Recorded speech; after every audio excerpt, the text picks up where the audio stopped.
Long ago, God made a special promise to a man named Abraham.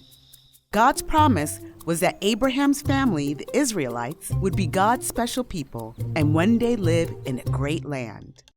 Many years passed, and the Israelites were not living in a great land yet.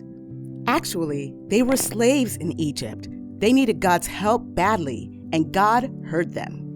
There was a man named Moses who was an Israelite, but he didn't grow up as a slave. He grew up in Pharaoh's house.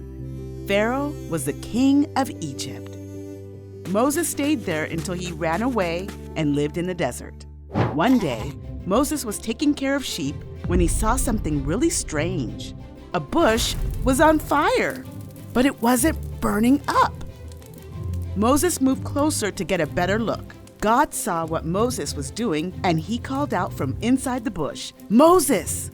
Moses! What would you do if you were Moses?" Moses answered, "Here I am." Then God told Moses not to come any closer. God told him to take off his sandals because he was standing on holy ground. Holy means something is special and only for God. Moses did what he was told. Then God told Moses who he was. "I am the God of Abraham." He was saying that he is the God of the Israelites.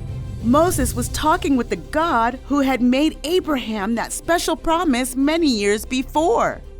Wow! Moses was afraid to even look at him. God told Moses that he saw his people being hurt and heard their crying. He cared for his people, so he was going to rescue them and bring them to their promised home. He wanted Moses to set them free.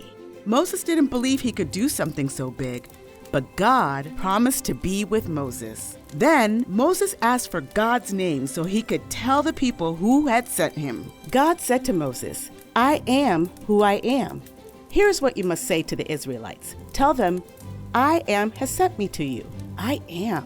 This is a name that shows that God is the real and true God, not a fake God. He is the God who keeps promises. God wanted his people to call him I am for all time." God sent Moses to Egypt to speak to the Israelite leaders. Moses told them how God spoke to him. He told them that God was watching over them and saw they were being hurt.